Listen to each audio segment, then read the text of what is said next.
aerial imagery. We're getting a bit well.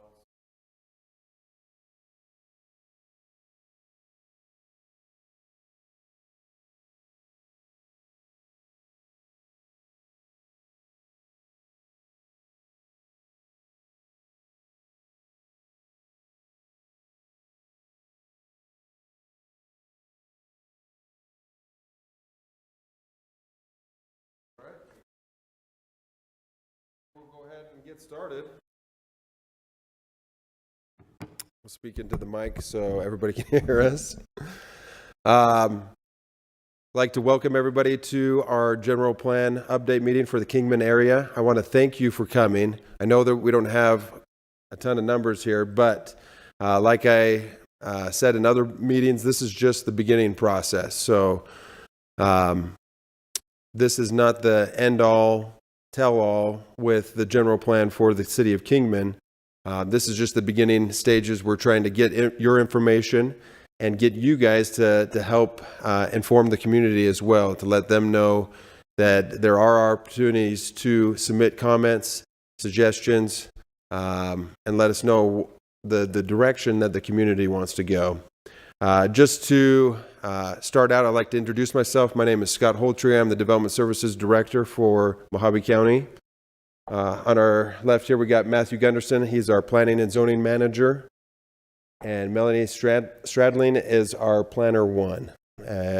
We've been working diligently on the general plan over the past few months. We've had several community meetings, Golden Valley, up in the Colorado City area, Littlefield, Dolan Springs, White Hills, all over the county. We're now here in Kingman. And what I would like to just emphasize is that this general plan is what it is. It's a plan. It's not regulatory, so the things inside of it don't control what the land uses are, but it helps guide the future. So the future zoning that is in place would have to be in place with what this general plan is. So that's why it's so important that we get the community involved to help us to guide the direction of the community. Which way should it go?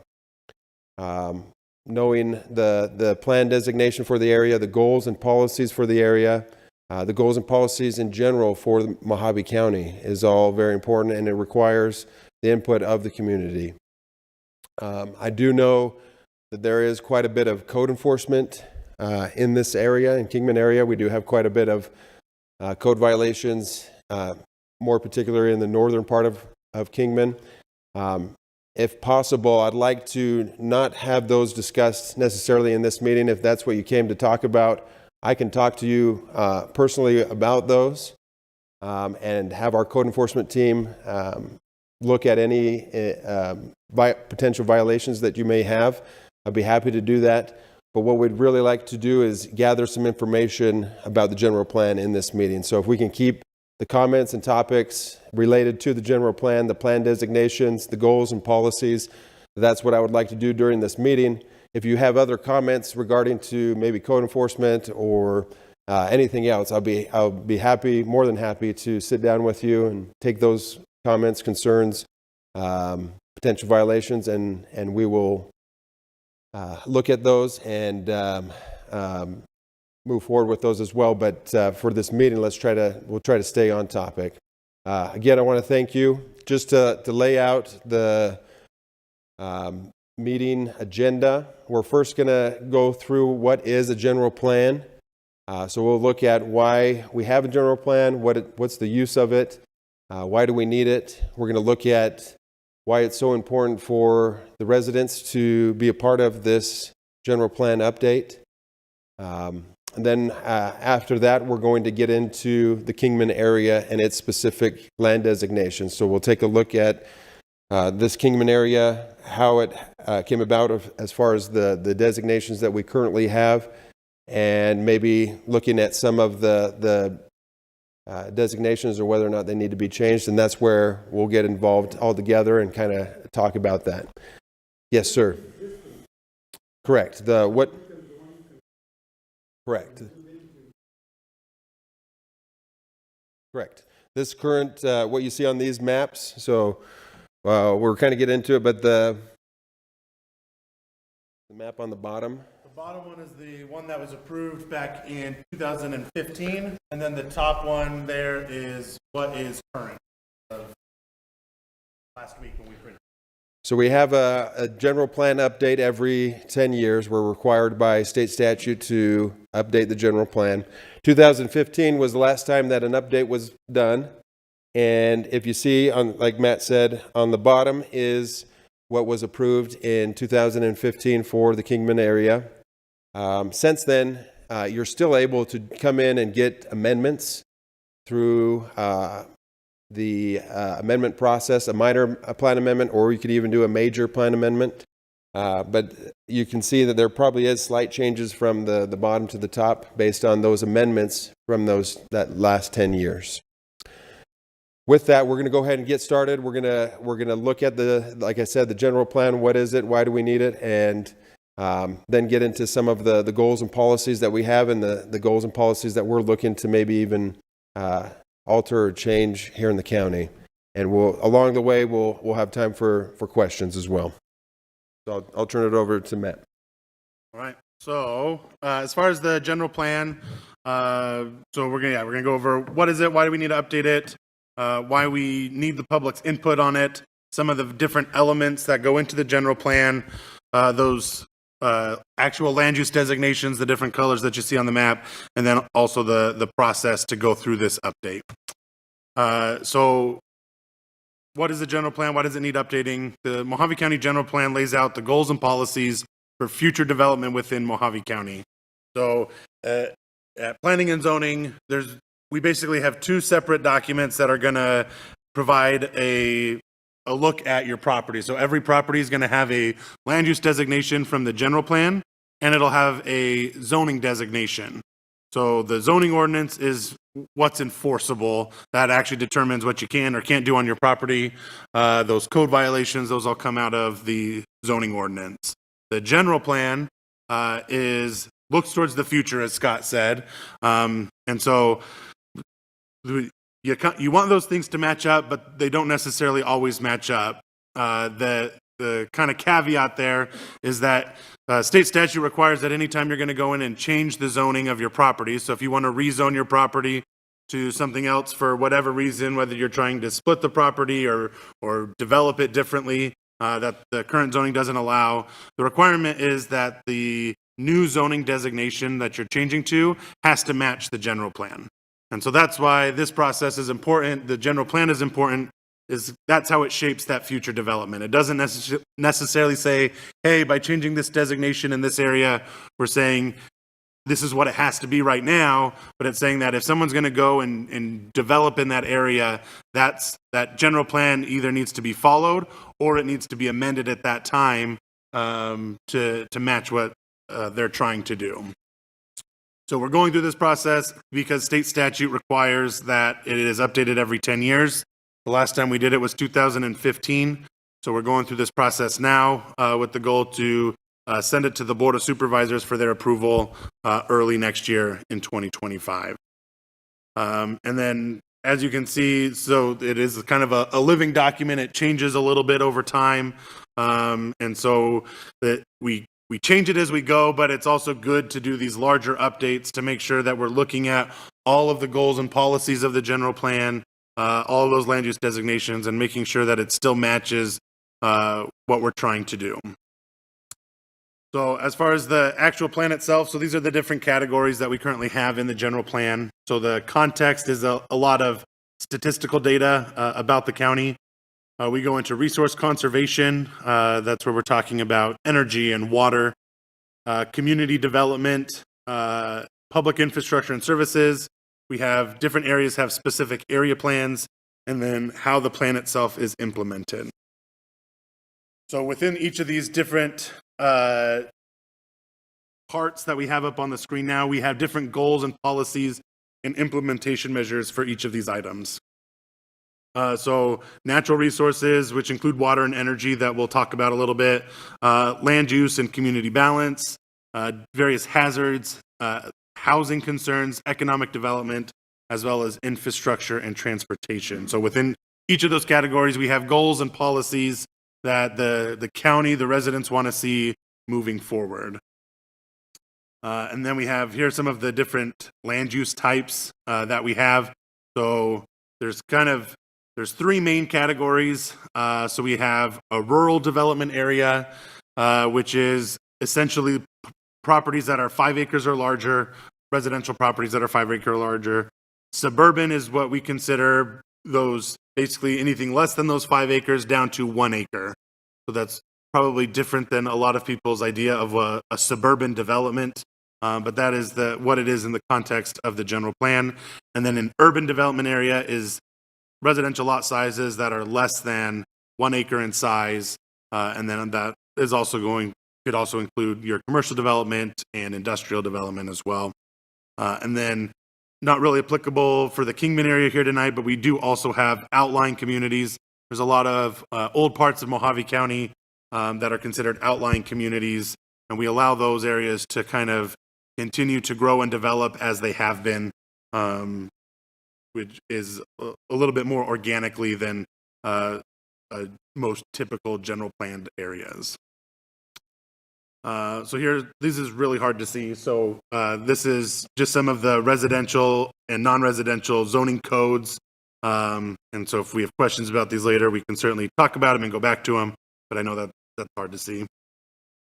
So the reason why we're having these community meetings, and we appreciate you guys coming out to talk about it, is the importance of public input. We really want the general plan to match what the actual community and the residents of Mojave County want within the general plan. We want it to be able to reflect the community's values. We want to be able to address local concerns. That's why we're having these meetings in all of the different parts of the county, so that we can get a more localized comment and approach to it, to make sure that the area around Kingman matches what the people around Kingman want to see for that, and then to allow you, the community, to be able to shape that future development as we talked about. And so really we're going through, we want to hear the input, we want to know what people want to see as far as future development goes. We're really taking the community's comments into consideration as we're going through this process. And the residents of each area know the area really well, and so that's why we want to make sure that we're going to each individual area.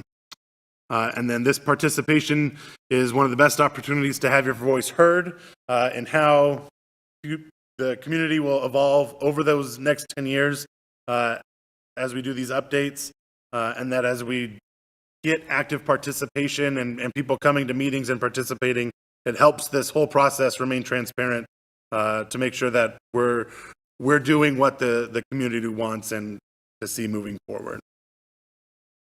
So how to get involved. So certainly attending these workshops is helpful. We have comment cards in the back if you didn't get one already, to be able to write down comments and submit those here tonight. We have subcommittee meetings that are every month. We had one this afternoon that covered the last two of these meetings we had for the Yucca area, as well as kind of north of Kingman, the Dolan Springs, White Hills, Meadview areas. And then just staying informed throughout the process, knowing when things are happening. So this is kind of our timeline. So we're working through these community workshops now. We are having the subcommittee meetings. The goal is to be able to finalize all of our proposed changes by January, and then we send that out to various reviewing agencies at that point, like the neighboring counties and jurisdictions, each individual city within the county, as well as some of the state jurisdictions as well, and then ultimately to send it to the Board of Supervisors for their approval in April of next year. So that is kind of a brief overview of what the general plan is, kind of this process. Do we have any questions here before we jump into the goals and policies? Yes. You say that values, C and all of them, how is the difference? Side one, that community, we don't want it. You work. That is a good question. And yeah, we certainly see differing opinions. There's always going to be people with different ideas. I feel like so far there's overwhelming concern. So we've had a vast majority that have been on one side versus the other side, and then so in that case, it makes it a lot easier when we have that more of a consensus. But yeah, certainly we have to take everything into consideration. So we will take those comments. We will take our knowledge of the planning process and incorporate that as well. And also, we're not the be-all, end-all. So what we do is we'll take all the comments from this meeting and comments that we get leading up to our subcommittee meeting, and we will take that and propose changes, but we present that to our subcommittee and say, hey, here are the comments we received on both sides. Here is our thoughts on it and what we're proposing to hopefully have further discussion about it. So we're not the only ones making that decision. We can open that up to our subcommittee, and then once it's finished, it still has to go to our Planning and Zoning Commission and then to the Board of Supervisors for approval. So there's a lot of different steps and pieces along the way to help further that conversation. Yes, sir.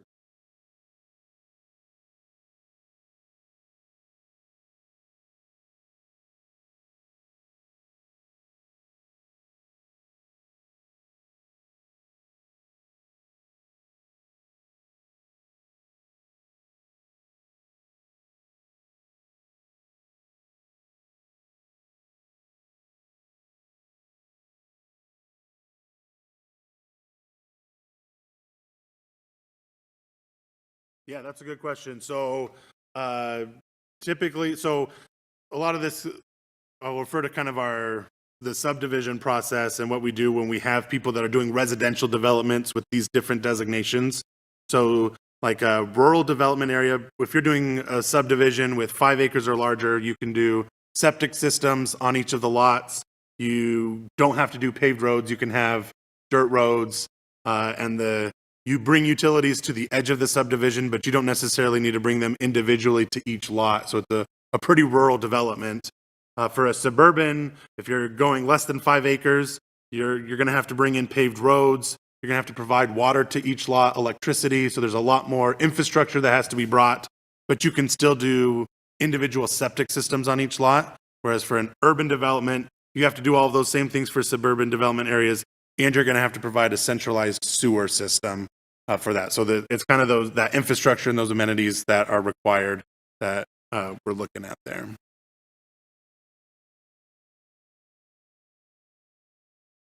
So we do take that into consideration for all of the developments. So yeah, like the fire department for the area is going to have to sign off on it. They're going to make sure that there's enough fire hydrants. We're checking water pressure to make sure that there is sufficient systems for that. So the fire departments have to sign off on those developments to make sure that, hey, yeah, we can serve this area with what's being presented. We get all of the utility companies to sign off on them as well, saying, hey, they've provided adequate infrastructure for us to provide these services.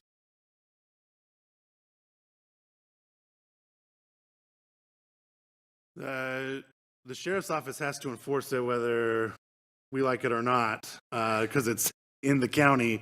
They are not someone that we necessarily send them to physically sign off on it.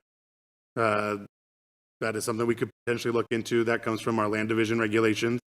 But yeah, they're not we don't typically send proposed subdivisions to the sheriff's office. Sheriff's gotta make a decision. Have people able to hear that. They don't know what's coming. No, that is a very valid question, and something that we should certainly look into. I mean, at the very least,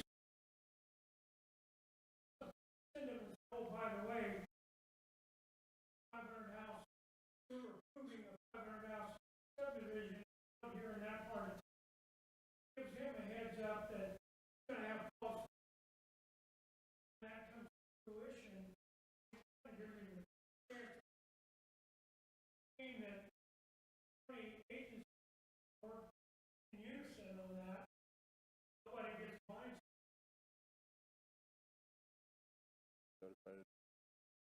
Yeah, so I was gonna say that we do, I mean, the sheriff's office is noticed every time something goes to our planning and zoning commission or the board of supervisors.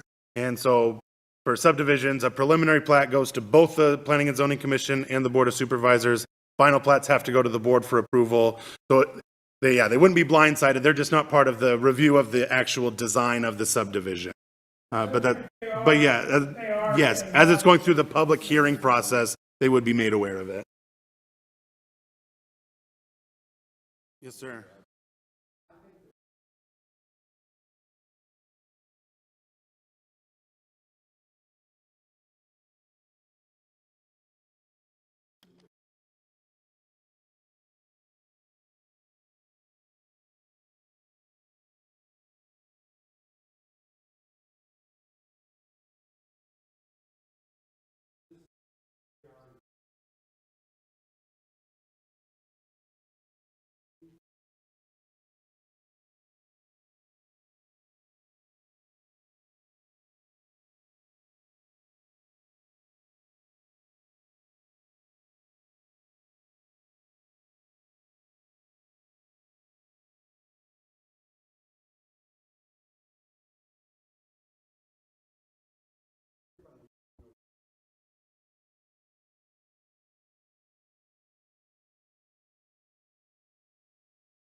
Just to kind of respond a little bit to that, our general plan does have the population growth over a certain period of time and all the census data that we received. And so we can see what the projected growth is for each of the areas, Kingman, Bullhead, Havasu. We look at all of those and we show that in our general plan to show the potential growth over the next 10 years, 20 years. Well, so we do have that in there.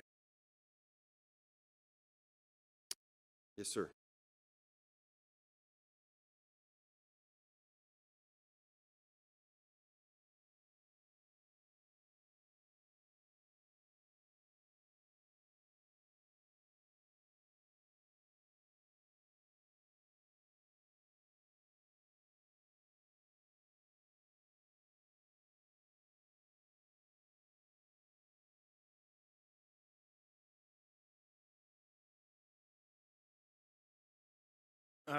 We would send it to like the Wallapai tribe up here or the Fort Mojave tribe down in Fort Mojave. Those would be some of the agencies that we would send it to. I would also just like to mention, so we talked a little bit about of how you can be involved, how you guys can participate. Matt mentioned that we have these forms that you can fill out that you can put your comments on. We're recording this, so any comments that come in through the meeting as well, we'll take those into consideration. We also have a website, so we have just on our Mojave County website. Is there still a banner that pops up with the new website? It's not a banner that pops up, but it is at the bottom of the homepage where there's a county update. County update at the bottom of the website. You can click on it. It will have all of the general plan update. It will have this slideshow presentation in it.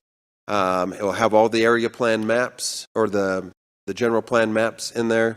And then there's also a button that you can click to leave a comment. So if you don't want to leave it through the paper comment, or you have friends or neighbors that have comments but couldn't make it to today's meeting, we're going to continue to accept those comments all the way up through the adoption of this general plan. So there's multiple ways. Again, like Matthew said as well, we have today's meeting. That's where we're gathering a lot of the information. But then we'll have a subcommittee meeting next month for this, and that date will show up on that general plan update on our website. It will show you when that meeting is, and you can come and comment. We'll look at all the comments that we received today, and gather them and put them in a plan for what we should do for the future. We're also going to allow you guys, these maps we're allowed to write on them. You guys can come up. We have some markers, we have some pens, we have some sticky notes. Circle areas that you think need to change. If it needs to go to more of a commercial or more of a residential type area, then let's put it on these maps. We'll take those maps back and analyze them and put them in the comment form and then create a plan for it too. Yes, sir.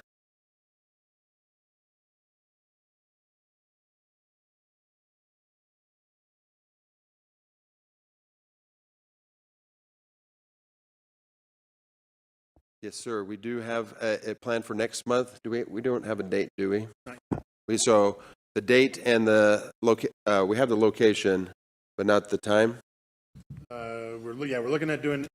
Turn my microphone off. We're looking at doing it at the Bullhead City Council chambers. That's kind of the tentative location. And then once we get it finalized, we'll put that up on our website on that calendar. Hey, here's the date and the time and the location. We also try to do a posting in the on the website in the newspaper for that area as well. We'll try to do a public notice through our public relations director as well. So as much information that we can get out to the public, that's what we would like, so that we can get more attendance. We had a meeting last month with Yucca, the Yucca area. Somehow they got it out pretty well. We had quite a few people there. I'd say upwards of 80 individuals. So, and they had some great ideas. The area plan, or the general plan for the Yucca area was created some time ago, and it was created with some good intentions. They had some ambitious goals for some light industrial, some commercial, some recreation, but it hasn't developed that way.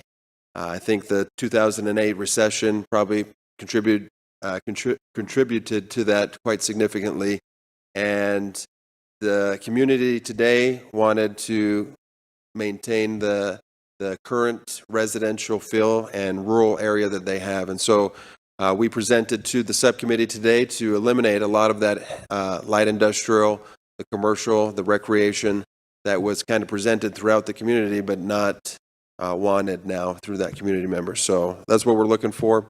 If we don't have any additional questions on the specific general plan itself and why we have it and where we're going, we're going to move forward with some of the goals and policies in the general plan, and some of them that we want to update or provide a little bit more information on, especially the ones that are more pertinent to this area here in Kingman and Mojave County as in relation to water and energy projects. So we'll kind of go into that right now. All right, so as far as goals and policies, so these are some of the kind of portions of the general plan where those goals and policies are listed. And so they kind of encompass some of these things. So for resource conservation, it covers things like air quality, natural resources, noise, scenic resources, water, and energy. Oh, went too far. Community development, that's where we have our individual land use designations, the outlying communities. That also covers historic preservation, fire, floods, and hazardous waste, housing needs, and economic development. For infrastructure, we talk about new development and your water systems and wastewater systems. We get into flood control and drainage, as well as transportation. And then we have public facilities, which is going to be our parks and recreation, our fire protection and sheriff and medical, as well as gets into the cost of development. And then we have area plans. This is a section that's going to change quite a bit. So we previously had individual area plans, and they were all these separate documents. So a couple years ago, we took those, and they had their own separate maps. So a couple of years ago, we took those individual maps and kind of integrated them into our general plan.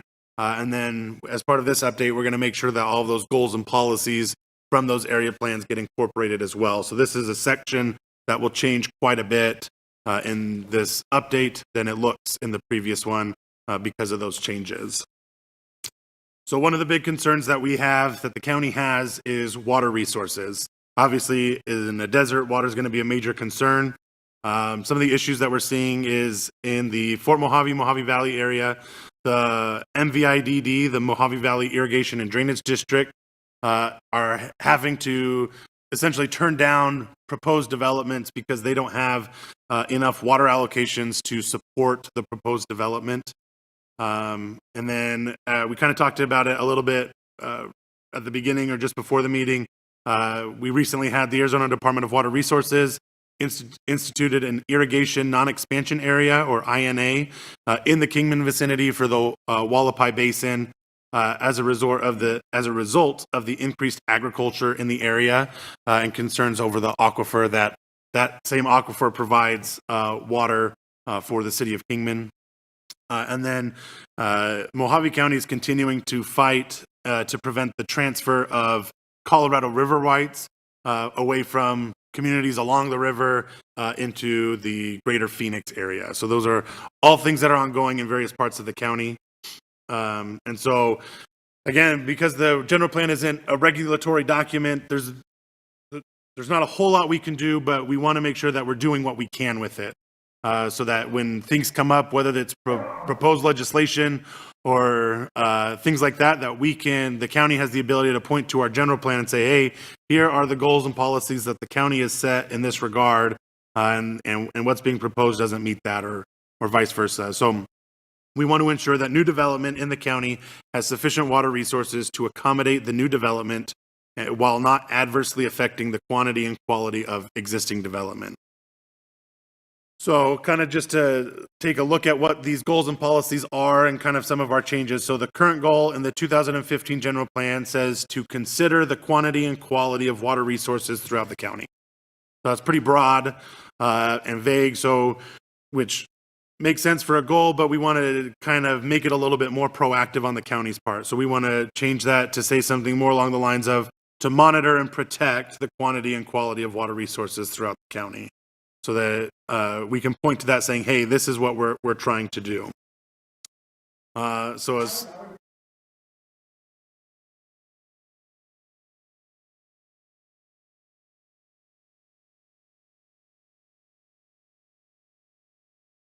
So that's a good comment. Because the general plan isn't a regulatory document, that's not something that we can necessarily do through the general plan update. That would have to be changes elsewhere to be able to do that.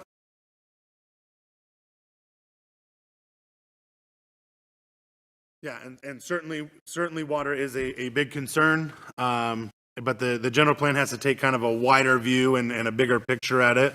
One thing I'd like to mention on that is a lot of the places that you see in like Clark County, Las Vegas, some of the more urbanized areas, they always have design standards as well. And so part of those design standards is, you got to have a certain amount of landscaping. You can't just leave it bare dirt or natural vegetation.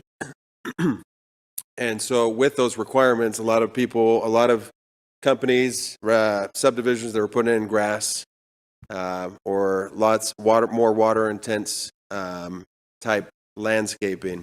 Mojave County, one thing that we do not have is we do not have design standards. So if a development is coming into Mojave County, whether it's a commercial entity, a residential subdivision, we do not require them to have certain type of landscapings or any type of design standards as far as their structure is concerned as well. But that significantly helps with that, not requiring them to have a certain amount of water usage just to maintain their landscaping.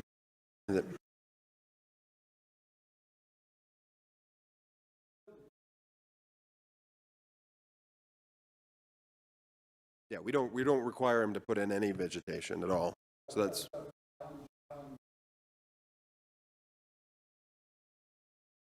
So, and one thing I would say is, I could see, yeah, I can see and when you're looking at the big numbers, the city of Kingman itself, I think, draws about 8,000 acre feet of water per year. and when you look at the amount of water that's being taken out from the city of Kingman, so that's your residents that have lawns, that have trees, or that have any type of landscaping, is not a whole lot of water. So that's really not where we're seeing the big draw on our aquifer. Where we're seeing the big draw on our aquifer is the large scale farms that are taking quite a bit of water. With those, and so by regulating the little guy, so the homeowners, the small businesses, and saying you can't have a tree or grass or something like that, it really doesn't make a big difference in the big grand scheme of things, because the big water usage that's coming from Mojave County is those large farms. I could see if we're getting into a more urbanized development where we're pretty dense in our development, that it would start to be a bigger draw. We're not at that stage right now, and what we would like in our, just what we're looking at and seeing in Mojave County, is that we need to have goals and policies that help protect and monitor some of this large water use, and that state statute needs to be able to change to allow us to hopefully regulate those big water users. Right now we don't have any regulation. We can't regulate, because of state statute, we can't regulate any of these large farms or water usage. They're actually protected by state statute as far as exemptions are concerned. So that's why the goals and policies in our general plan aim to protecting and, what was the other word? Monitoring that water usage. Yes. We don't do in Mojave County. All the down, Golden Valley, it all ends down in the Colorado River. I just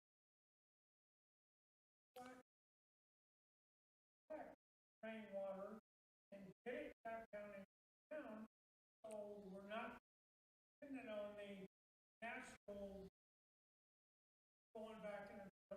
We think Mojave County should have, you talk about water. Not be proactive, say, hey, let's make these dams or whatever. Water is going, rainwater goes back in the ground instead of flowing out Colorado River. So we do. We just finished our first detention basin. They're called Riata Valley. The Riata Valley Detention Basin, just probably within the last month or two. And we had some funding to be able to do so. We also have funding to do three other basins that we're looking at doing. One would be a very large one near the Mojave Wash that we're looking to collect and then put it so that it can go down into the aquifer. You have to do them in certain locations in the county, just because right in the middle it's just caliche and bedrock. You can't really get through. The water can't get through. But we have identified, as far as the flood control district, we are looking at locations that we can infiltrate the basin with some of that rainwater. We have one built. We have 3 on the docket. Yeah. We're looking at the next 3 basins are hopefully within the next 2 to 3 years, based on the funding that we're getting. Some is from ARPA funding, some is from the SWIFT HERF funds, and so we're looking to we have to use that money in a certain amount of time to be able to do it. So we haven't had a whole lot of money in the past. We've recently gotten some, so we've been able to be proactive and use that money in providing some of those basins. So it's been good. Come over here, then we'll come back.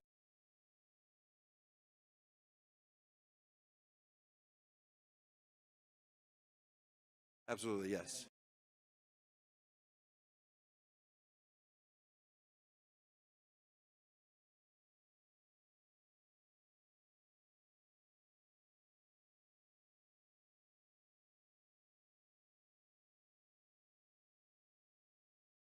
Yeah.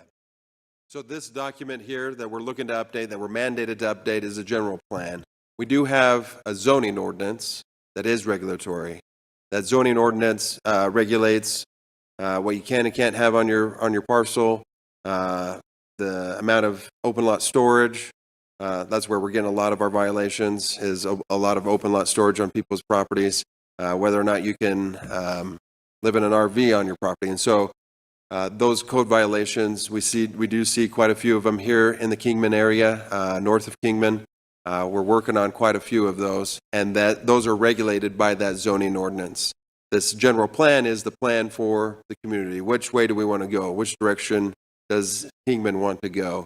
And so the zoning ordinance supports the general plan, and state statute requires that any zoning that comes into place has to match the general plan. But the general plan, like we said, is not regulatory. If that makes sense. Yep, let's come right here.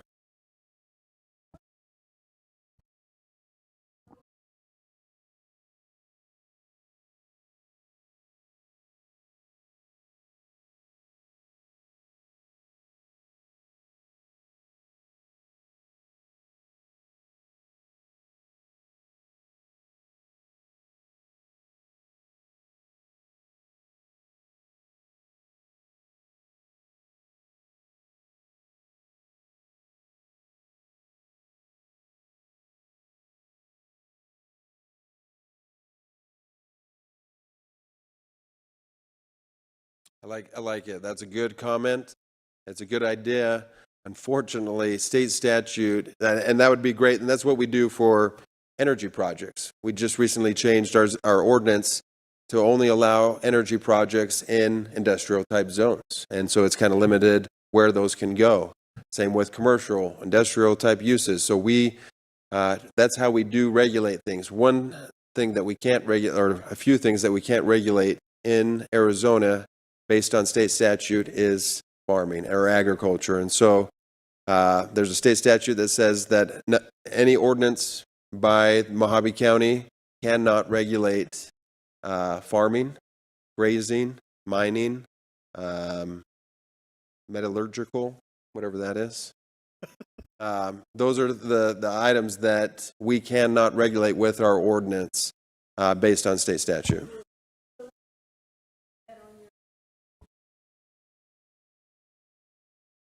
I believe they've had several attempts to kind of regulate or to change those regulations, because that regulation was actually created some time ago, quite some time ago, and Arizona is not the same as it was 50 years ago.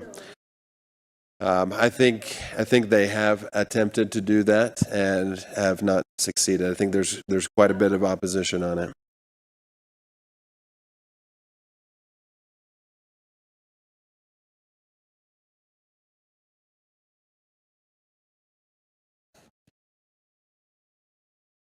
Right. Right.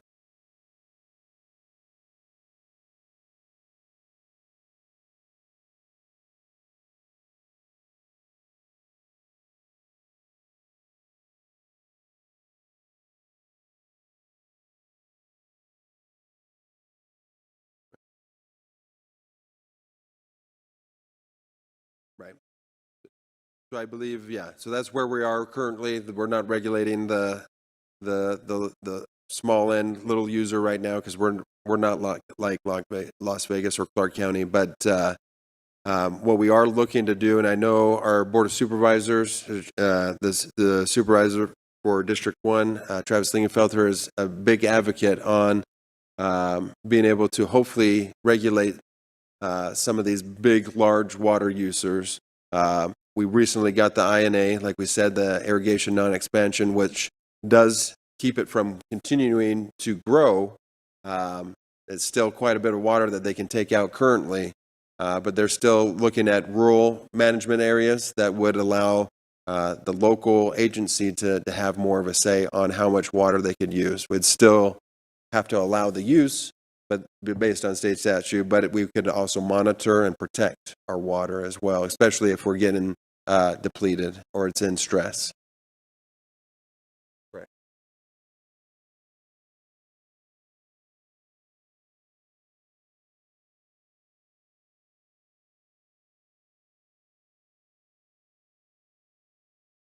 Absolutely. And And I believe our Board of Supervisors are very strongly in the opinion of the same opinion that you have and working towards hopefully a solution. Yes, sir.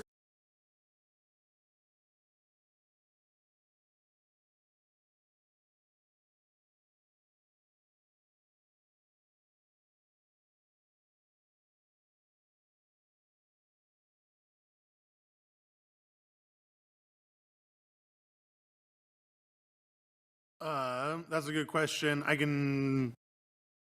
So a lot of them kind of come, Haven't pre- told me now. preliminary talks, but yeah.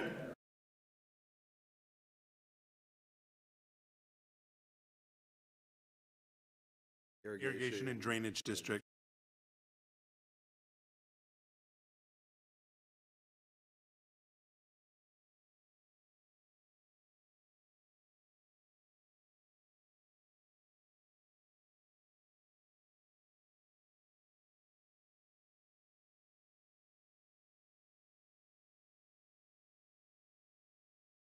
Yeah, her name's Carrie. But yeah, so yeah, a lot of it is kind of residential, or I think we had one that was proposing a small multifamily project, and I think I can't remember the amount of units they were proposing, but they had to cut back on that number of units because they just didn't have the water allocations to support it. So they had to kind of tone it down a little bit to be able to fit within the allocations that they had. Yeah.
That's a good question.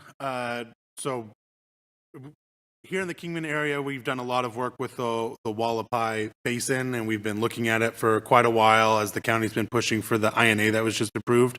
So we have better numbers on the amount of water that the city of Kingman uses.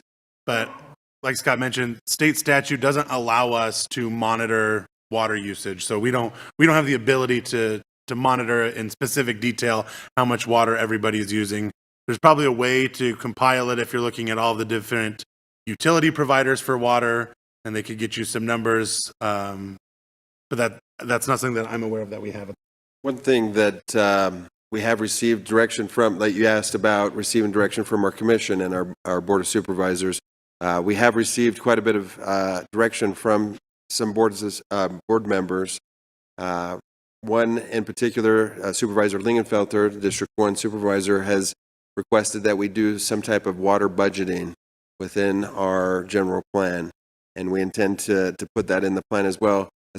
As far as the potential of the land uses that are designated in Mojave County, what type of use would typically go in there, and how much water would a typical business or resident use in that land use designation, to kind of show what does the county need as far as the whole, how much water do we need. And so that's one thing that we're working on as well to place in the general plan, is a water budget showing, okay, the Kingman area has the potential to grow, if they continue to grow according to the general plan, this many businesses, this many residences, and it will require this much water. So we can see, okay, we need this much water. This is how much water our aquifer has. We gotta do something about it. So hopefully that answers your question a little bit. Thank you. Yes, sir, and then we'll come to you in the back.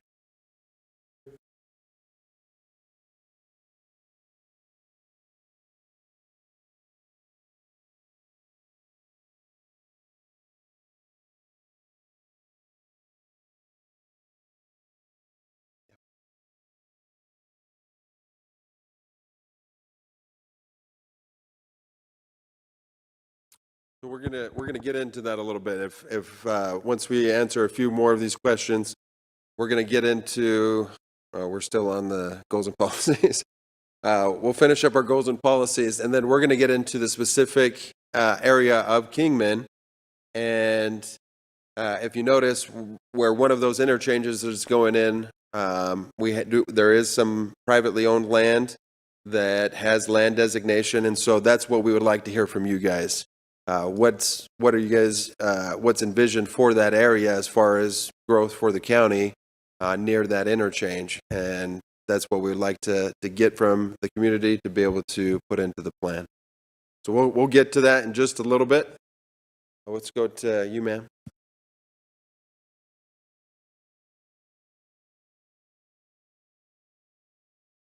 No, there's no wrong questions here.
I appreciate your comment. I believe that's a very good point. One thing that staff tries to do anytime, so if just to back up a second, if the property is already zoned for the allowed use, then it doesn't have to go before the commission or the board, and it's an allowed use already. If you're looking to rezone the property, one thing it does, it has to be in compliance with the general plan. So if the general plan doesn't match, then you got to change the general plan as well. Right.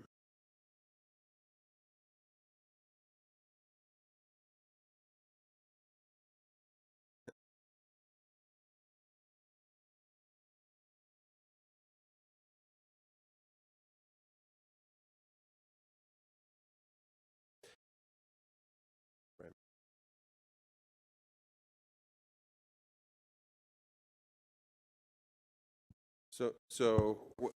As staff, when we look at any rezone that comes in through the county, we do try to let the applicant know that it isn't a final decision what we are recommending or what the commission's recommending, but the board has the ultimate final decision. When we do look at a plan, you referenced the Engel Homes plan in Golden Valley, the large development. We looked at that. It does have the allocations, the water allocations for the development, and it meets all of our requirements. But what we can't base our decision on is the community, what the community comes out and speaks to, and what the board's going to decide. So it's really up to the Board of Supervisors and that community Maybe there's a lot of opposition or maybe not. And so I apologize. I'm not familiar. I'm not familiar with your project, but tiny home development would not raise an eyebrow to me for water in this area. That's not something that would be a heavy water use in that area. And so that's not something that on the staff level we would say, hey, a concern that we would have as far as going in and before the commission and the board. Yeah, so we do look at all the projects that come in through the county, coming through a rezone. If it's for example, we have one that is a solar development that is coming into the county, and we inform them that we are not recommending approval to our commission and our board because of the type of land designations in the area, the proposed use for that area. That's not something that we are supporting. Staff looks at each application objectively. We don't take into consideration the neighboring comments. We look at it, does it meet our regulations? Does it meet the general plan? And can we take that forward? And that's what we look at. Yes, sir.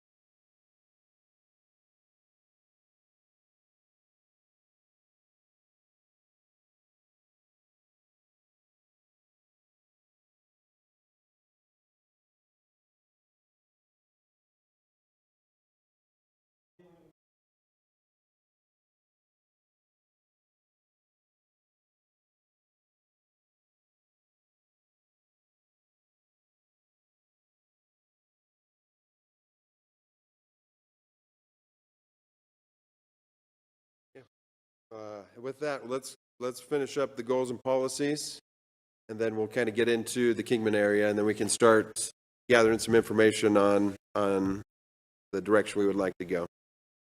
All right, so the next one I think we kind of dive into a little bit. We've talked about it a little bit, so I'll kind of cruise through this. We talked about renewable energy. So we recently went through an update with our zoning ordinance about these renewable energy projects, specifically solar and wind projects. We used to have what was called an overlay zone, which was able to be applied to a wide variety of zoning designations. One of them was our agricultural residential zoning designation, which encompassed the majority of the county.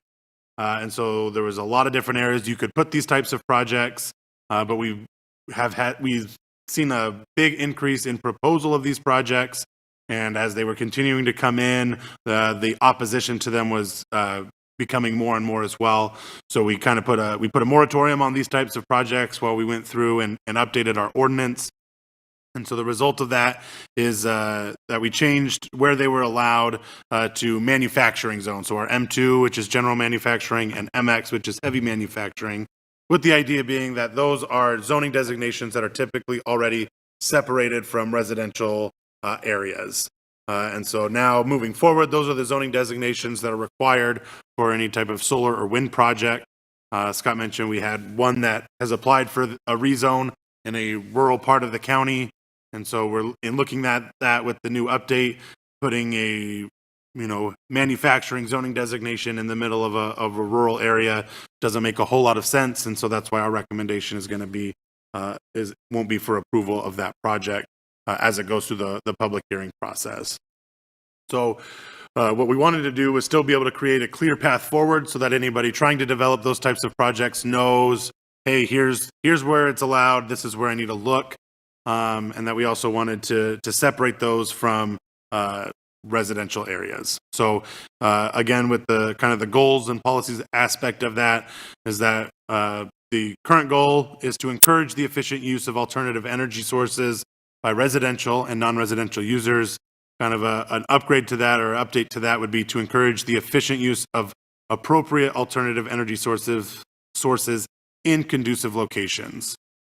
So we want to make sure that the location of those makes sense. And then a couple other things is we want to make sure that those developments are going to be compatible with existing and adjacent development. And also a lot of the comments that we received as those were going through the public hearing process is that residents want and the supervisors want the power that's being generated by these projects to benefit the communities within Mojave County. So we want to be able to prioritize those projects that are providing power to the communities within Mojave County instead of sending that power to California or to the Phoenix area or other places to be used elsewhere. So that is kind of our goals and policies section. And so with that, we can kind of dive into the land use designation maps in the kind of greater Kingman area. So we'll go through these just as a brief overview here. So I don't know if you can see my mouse up there. This teal color is a rural development area. So that's going to be your 5+ acres. Blue is industrial. So we have this blue here is out by the airport. And so the darker blue is heavy industrial. The lighter blue is light industrial. Green is typically our suburban development areas. So that's those parcels that are between 1 and 5 acres. And then yellow is going to be low density residential. Orange is medium density residential. So those are all properties that are less than 1 acre. Low density residential, kind of the low or the most dense portion of low density residential is if you're coming in with a large subdivision with 6,000 square foot lots, you can typically fit that into the low density residential designation. Anything smaller than that is going to get into either medium or high density residential.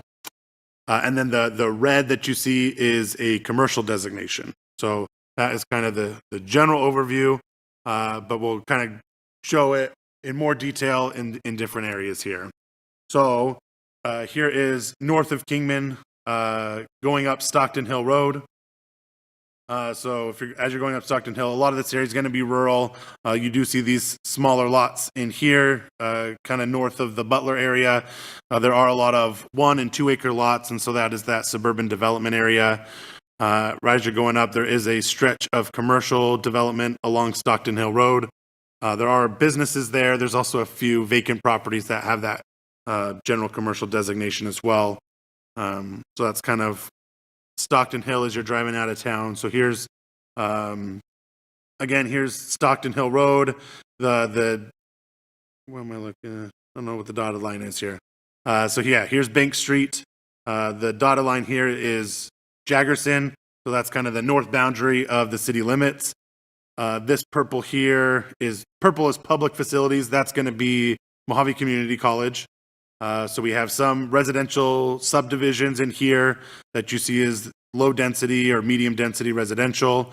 There's a lot of vacant land out here as well that is showing as low density residential for future development. And so that's, but a lot of that is larger, currently vacant properties. So this is south of that. So this is northern. We have Northern and Gordon and Bank Street. So in this blue is actually state-owned land. This is where Kingman High School is. But you can see along Bank Street and along Northern, there's all that red. So that's going to be our commercial designation. And then you get into Butler, and then south of Northern as well, we have some of those smaller lots. So we have that low and medium density residential in that area.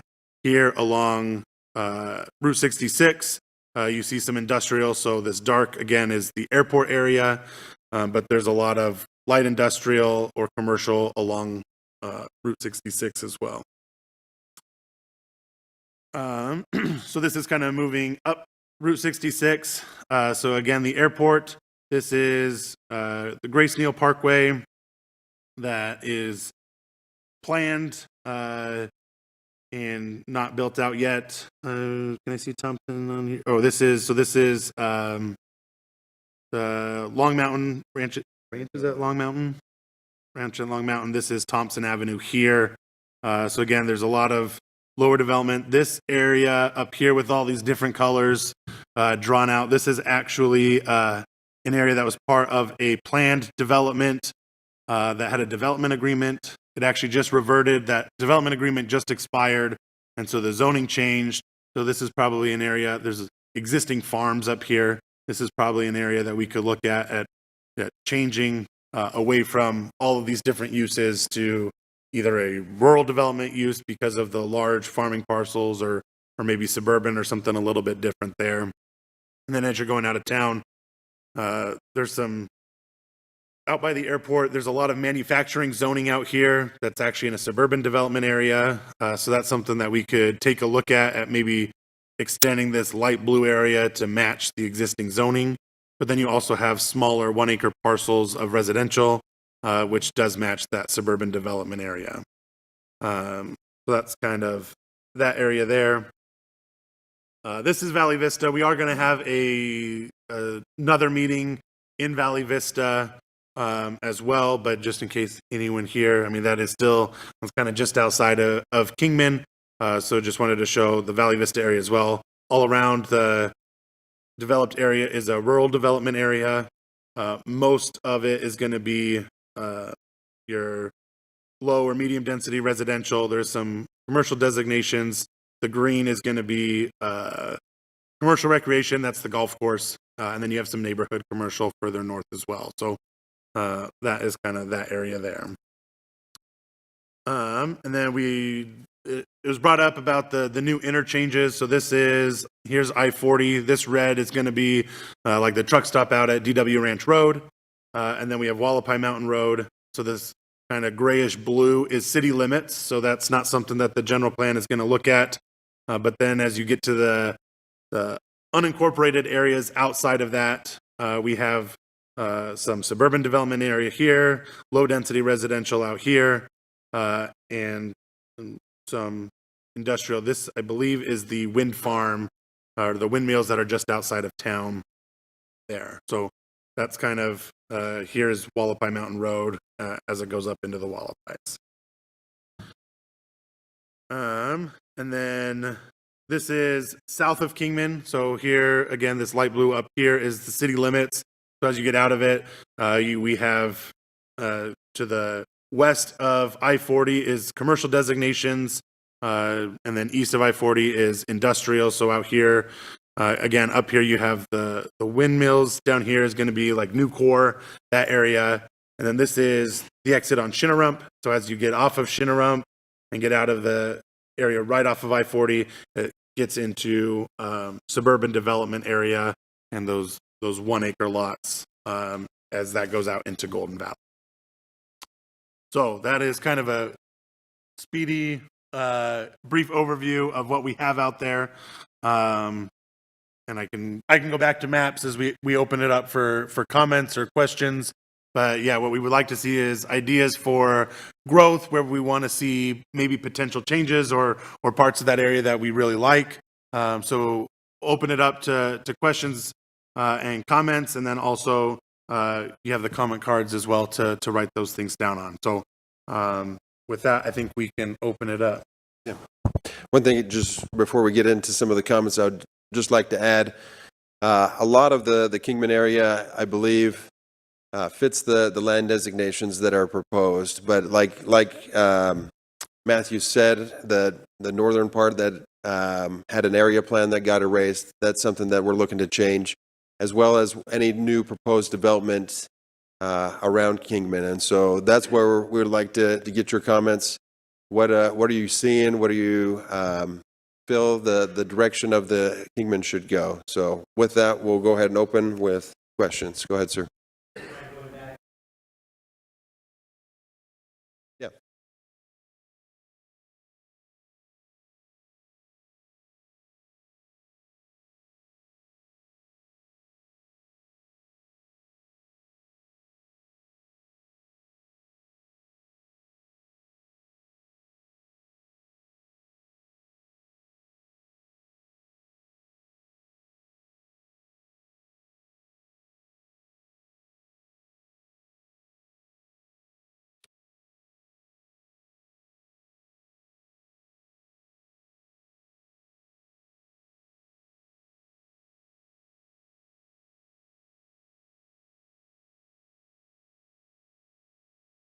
That's a great question. When staff would take in an application, we would look at the surrounding properties. if there is adjacent industrial and it makes sense, as far as not being spot zoning where it's just out all by itself, then definitely we would take that into consideration. So we'll take it out on a case by case basis. The one that we recently received for renewable energy, it's not near any manufacturing. It's out just near residentially zoned properties. We told the applicant we are not going to be able to support this. They're still wanting to move forward with it, and so they'll still present to the commission and the board on that item. Back to your other question, as far as the goals and policies that you saw here was for renewable energy, so your solar, wind, anything else related to that. The gas power or coal powered plants do already have a designation in our heavy industrial. It does require our heavy industrial type zoning, and are only allowed in those zones already, and that they're distinguished in those zones. With that, let's open up to any ideas or comments that you guys have for the general plan. Okay.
Yeah.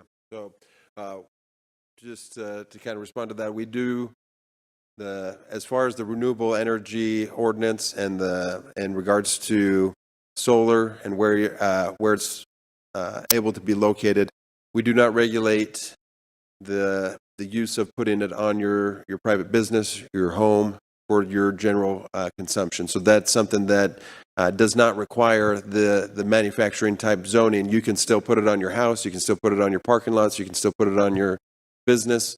That's something that we do allow for without having to have that zoning, especially if it's going or if it is going to your own business or home for producing power. If you're looking to create power for other entities, then it does require that zone. Yes.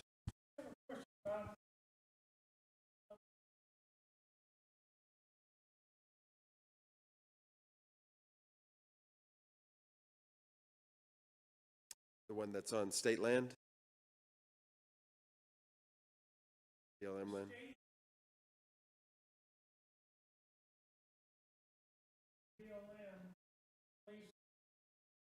To somebody else.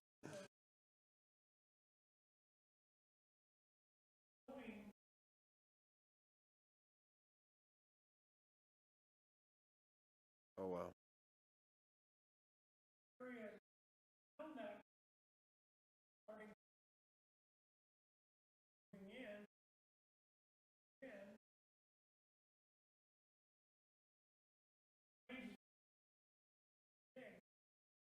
Question is, how does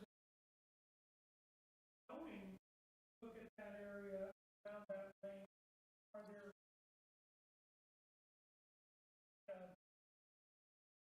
or issues going to come up?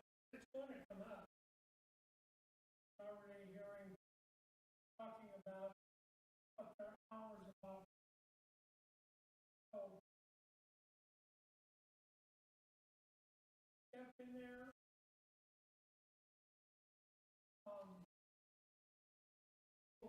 Living out here now, and they don't want to operate. So, if it's the range that I'm thinking of, it's like you said, it's on BLM land, and the county actually, we do not have any authority to regulate the use or zoning on BLM land. We do actually, a lot of BLM land and state land has county zoning on it, but it's only for the purpose if it ever comes into the, if it gets privately owned, then it already has that zoning. But Land south, west, border, east, so there's there. The southwest,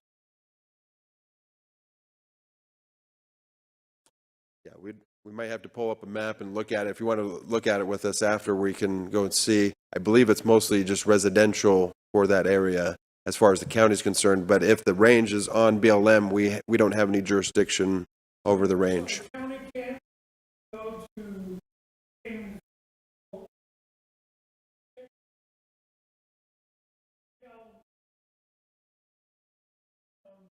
Residential area down the range.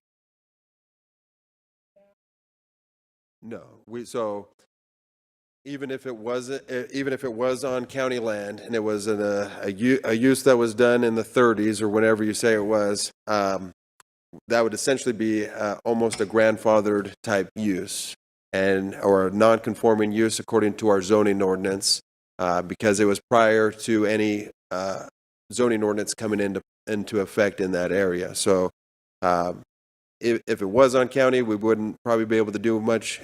Being on BLM, we definitely can't do anything. Yes, sir.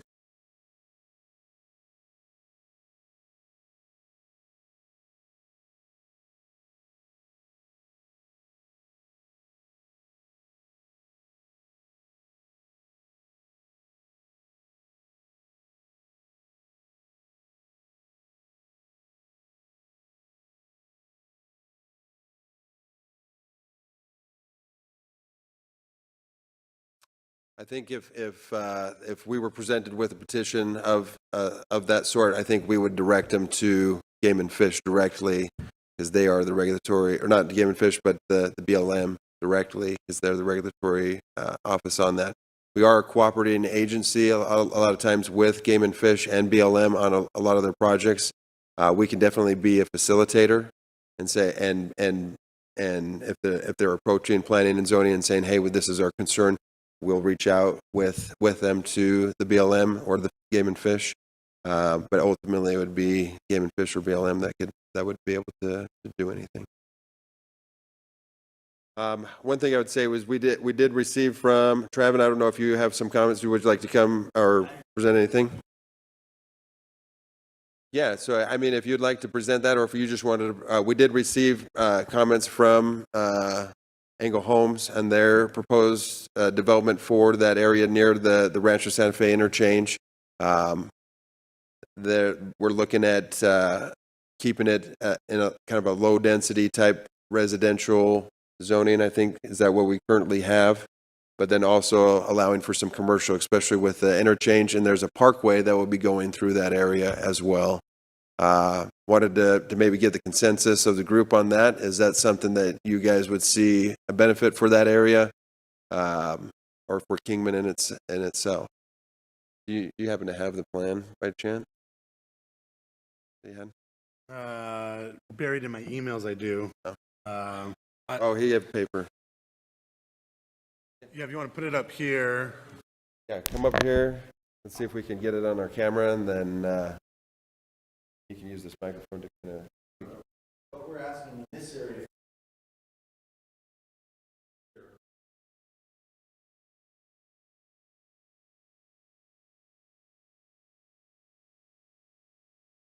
Parcel here we do not own. I'm not.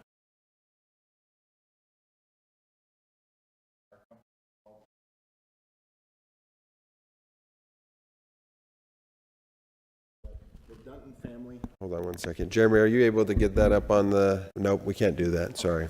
We'll just I'll hold it. Oh, it's not in the right spot. Thank you. So the Dutton family that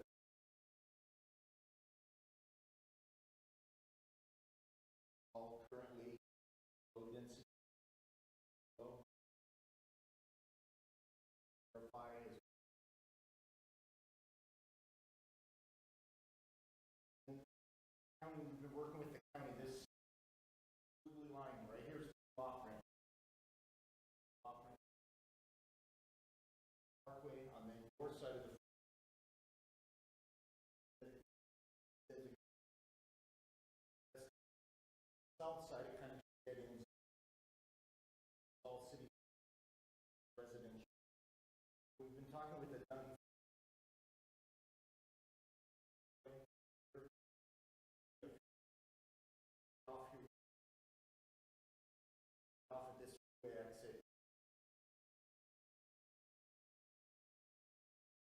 part of this?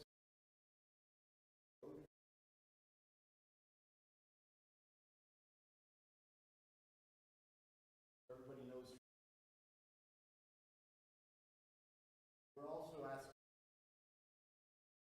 yellow here, a large section. Also, that I think that kind of, and again, just project.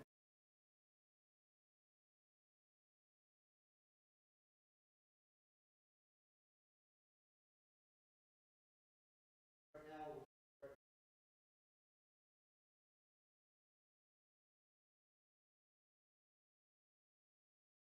it's red.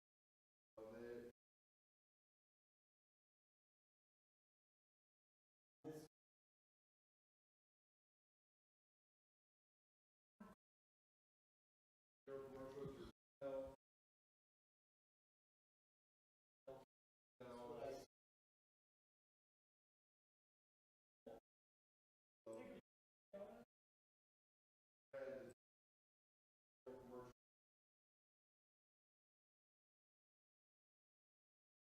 Restaurants.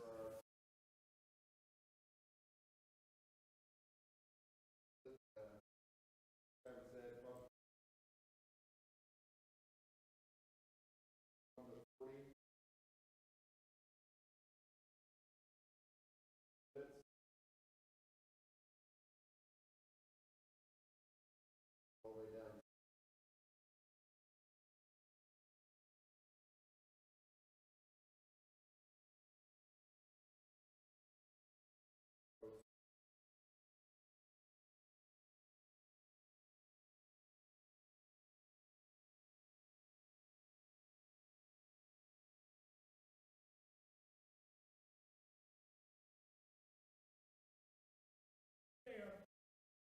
We talked over here off Stock hotels,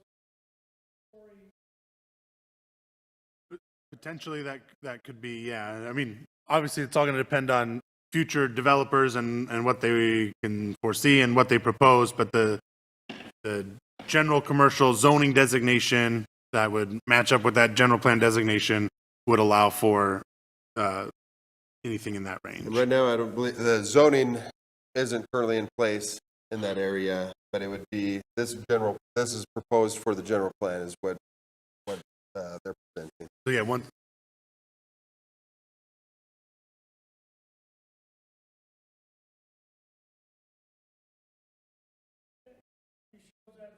right off Rancho Center.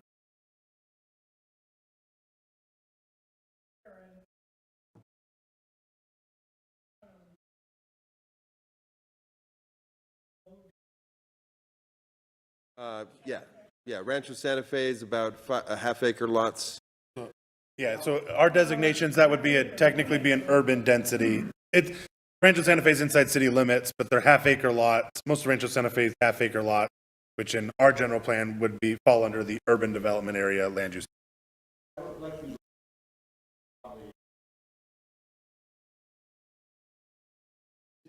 build this off ramp and there's Yeah.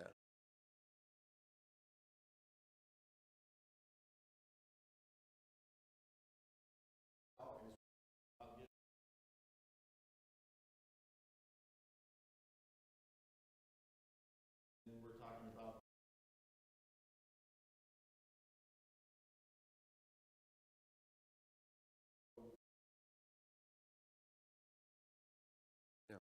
And I believe the city of Kingman, right off of that off-ramp there, has quite a bit of commercial to plan for, or just designated in that area as well. Any questions or comments on that proposal?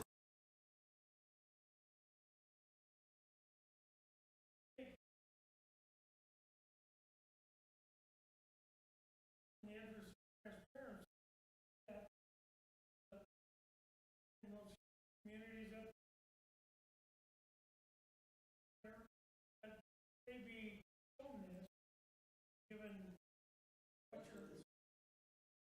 Well, yeah, so this would be part of that. Also, it's not, this doesn't decide, hey, there's going to be commercial there. It would be the zoning that would go in later. So this would just be the plan designation for that area, and then later, whenever they want to do the commercial for that, they have to come, and there's anybody within 300 feet of that proposal would get a specific notice to come to the meeting. So that's when they would have that opportunity.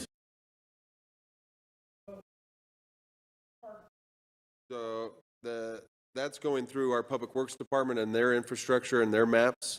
This, what we're looking at is the the land designation. So that red and that yellow, should that be there? With the idea that a parkway is going to be going through that area, it makes sense to have commercial along those parkways. So that's something I believe staff would be in support of. But again, we're here to listen to the comments of the citizens that live in Kingman, because you guys live here. I live here too, but we're here to listen to you and your comments. And so this also, if people want to reach out to anybody that might be affected by this and get their comments on it, they can reach out and submit their comments on it too. Visual impact. Hotel. That live in those. Right now, I'm just trying to box it. Right now, they got a view of the wall. That's one of the reasons. Like that under. That came to fruition, and living in that. There's a multi-story motel there. Well, One thing that's never guaranteed when you buy a house or a property or land is your view. It's never guaranteed. Yeah, and I also point out, so this is Rancho Santa Fe here, and then this is the Wallapai foothills. So this parcel here is what, 320 acres? So this here is 320 acres. So from southern and the southern boundary of Rancho Santa Fe, there's 320 acres between that and where the commercial designation starts. So this isn't like right across the street from it. It's further down, and so this is currently vacant, planned for potential future residences, but it's not necessarily right up against it. There is some distance there.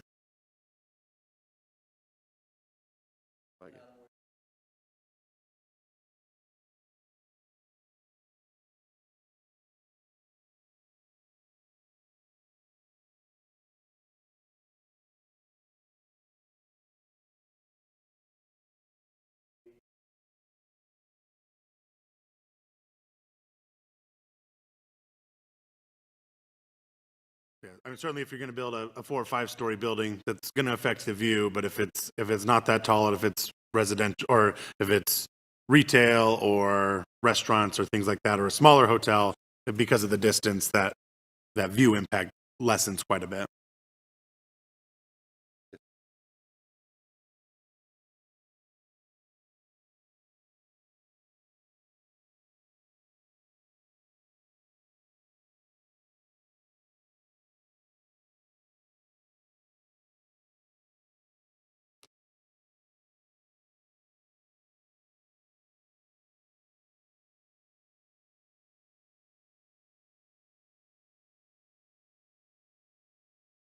Thank you.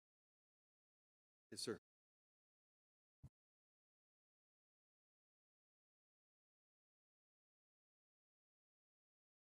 Yeah, so our commercial zone currently has height restrictions. What is it?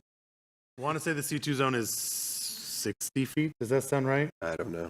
Residential's 35. I think the C2 zone can go up to 60. Yeah, we do. So each zone has regulations on height, setbacks from the property lines. Those are all regulated in that zoning ordinance.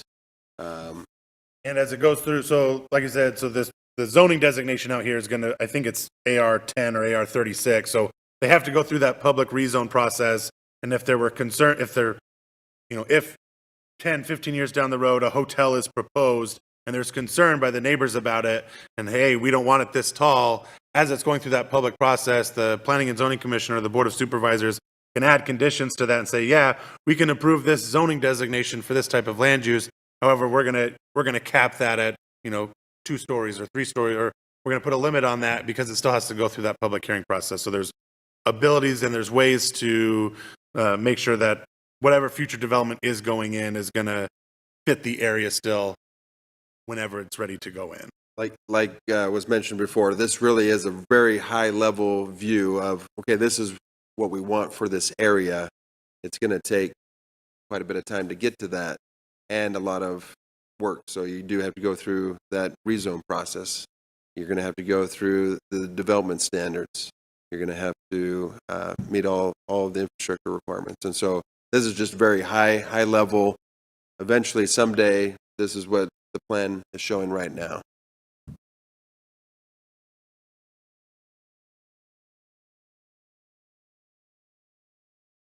I don't know if any of you were present with our Golden Valley meeting, but that one changed quite significantly because 10 to 15 years ago, their idea of what they wanted for that area has changed quite significantly. And now the community is looking at a different direction. And so that the proposal for that area has changed quite a bit. So 10 years from now, maybe we'll know whether or not that area is developing as commercial or residential or whatever it might be, and we can readjust at that time too. You got another comment? Yeah.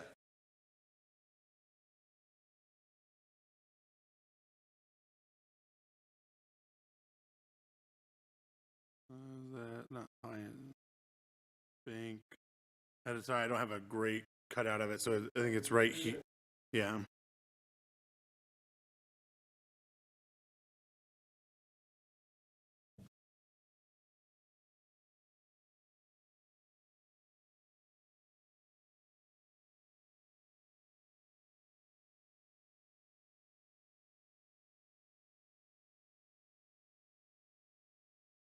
Is it? It's this one here, right? Okay.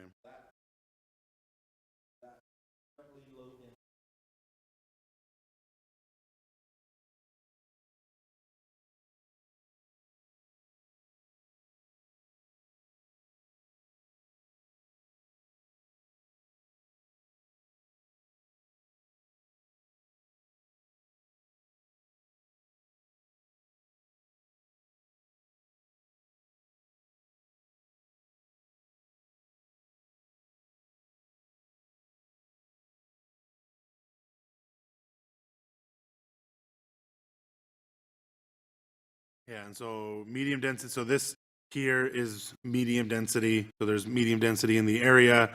So medium density is basically going to be, I don't know the exact low end of it, but basically you're going to be ranging, lot size ranging from 6,000 square feet down to, I want to say 3,000 or 4,000 square feet, maybe a little smaller than that even. But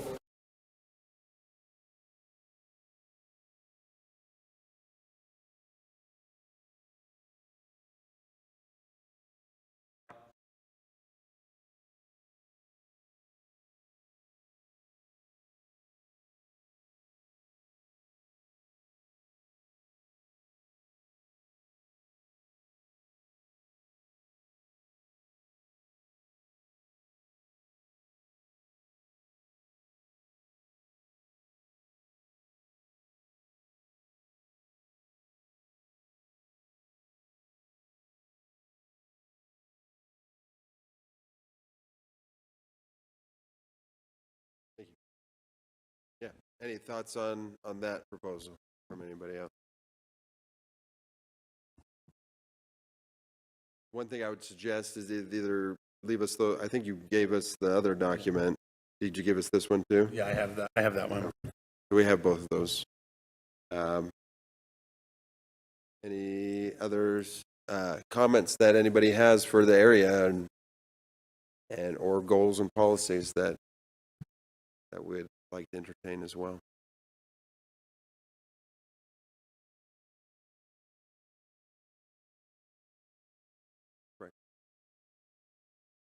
Correct. It would be in the October subcommittee meeting. I don't believe we have do we have the date? We have the date. I believe it's going to be on here, the 16th, so October 16th, will be at 10 a.m. in the same location. And we would encourage everybody that's here to come to that and more if we have others that would like to be a part of that. If we don't have any other comments that anybody would like to make right now at this time, what I would suggest, like I said before, these maps are made to be written on. So I don't see our markers or pens. We have pens in the back. We have some Post-it notes. We have some pens in the back. We have some markers. Please come up and write on these boards. We're going to take your comments. Please make sure don't leave without giving us your comment sheet on any other comments that you have. If you have individual questions that you'd like to come and speak to myself, Matt, or Melanie about, we're here. We're going to stay here as long as you guys are here. So ask us some questions, and we're happy to entertain any of those questions. Or if you have concerns about code enforcement stuff, we can talk about those now too with me. But come mark up our boards. We're going to put up, I don't know, Jeremy, if you can put up our email address on the projector. We do have our email address and the website. If you guys want to write those down, you can submit any comments to that. Jeremy's not listening to us. Jeremy, can you hear us? Can you put up the slide? So there's our general plan email.